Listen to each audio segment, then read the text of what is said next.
ಬೃಹಸ್ಪತಿ ಉಂಡಿಲಿ ಅಷ್ಟೊಂದು ದುಡ್ಡನ್ನ ಏನಕ್ಕೆ ಹಾಕ್ತಾರೆ ಅಂತ ನಿಮ್ಗೆ ಏನಾದ್ರು ಗೊತ್ತಾ? ಮಹಾವಿಷ್ಣು ಭೂಮಿಗೆ ಬಂದು ತಿರುಮಲ ಬೆಟ್ಟದಲ್ಲಿ ಇರ್ಬೇಕಾದ್ರೆ ಪದ್ಮಾವತಿ ಅಂದ್ರೆ ಲಕ್ಷ್ಮೀ ದೇವಿಯ ಅವತಾರದೊಟ್ಟಿಗೆ ಪ್ರೇಮದಲ್ಲಿ ಬೀಳ್ತಾರೆ. ವಿಜೃಂಭಣೆಯಿಂದ ಮದ್ವೆನ ಕೂಡ ಆಗ್ಬೇಕು ಅನ್ಕೋತಾರೆ. ಆದ್ರೆ ಅವರು ಭೂಮಿಗೆ ಬಂದಾಗ ವೈಕುಂಠದಲ್ಲಿ ಎಲ್ಲವನ್ನು ಬಿಟ್ಟು ಬಂದಿರ್ತಾರೆ. ಸೊ ಇದರಿಂದ ಕುಬೇರನಿಂದ ಸಾಲನ ಪಡೆದು ಬಡ್ಡಿ ಸಮೇತ ನಿನಗೆ ವಾಪಸ್ ನೀಡ್ತೀನಿ ಅಂತ ಹೇಳಿರ್ತಾರೆ. ಆ ಮದ್ವೆ ಕೂಡ ಘನವಾಗಿ ನಡೆಯುತ್ತೆ. ದೇವಾನು ದೇವತೆಗಳು ಋಷಿ ಮುನಿಗಳು ಎಲ್ಲರೂ ಬರ್ತಾರೆ. ಆದ್ರೆ ಆ ಸಾಲದ ಭಾರ ಮಾತ್ರ ಬೆಳ್ಕೊಂಡೇ ಹೋಗುತ್ತೆ. ಅವಾಗ ವಿಷ್ಣು ಈ ಕಲಿಯುಗದಲ್ಲಿ ನಾನು ವೆಂಕಟೇಶ್ವರ ಸ್ವಾಮಿ ಅವತಾರ ತಾಳಿ ನಿನ್ನ ಸಾಲ ತೀರೋ ತನಕ ನಾನು ಭೂಮಿ ಮೇಲೆ ಇರ್ತೀನಿ, ನನ್ನ ಭಕ್ತರು ಹಾಕೋ ಪ್ರತಿ ಒಂದು ರೂಪಾಯಿ ನಿನಗೆ ಸೇರುತ್ತೆ ಅಂತ ಮಾತು ಕೊಡ್ತಾರೆ. ಅದಕ್ಕೆ ಅಂತಾನೆ ನೀವು ಉಂಡಿಲಿ 1 ರೂಪಾಯಿ ಹಾಕಿದ್ರು ಕಲಿಯುಗದ ಪ್ರತ್ಯಕ್ಷ ದೈವ ವೆಂಕಟೇಶ್ವರ ಸ್ವಾಮಿಗೆ ಸಹಾಯ ಮಾಡ್ದವ್ರೆ ಆಗ್ತೀರಾ.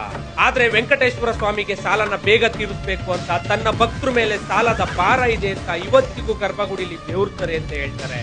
ಎಲ್ಲರೂ ಮನಸ್ಸಿಂದ ಕಮೆಂಟ್ ಮಾಡಿ ಗೋವಿಂದ ಗೋವಿಂದ. ಈ ವಿಡಿಯೋನ ಆದಷ್ಟು ಶ್ರೀನಿವಾಸನ ಭಕ್ತನಿಗೆ ದಾಸನಿಗೆ ಶೇರ್ ಮಾಡಿ. ಜೋಳುಕುಂಟಲವಾಡ ವೆಂಕಟರಮಣ ಗೋವಿಂದ ಗೋವಿಂದ. ಆಪದ ರಕ್ಷಕ ವೆಂಕಟರಮಣ ಗೋವಿಂದ ಗೋವಿಂದ.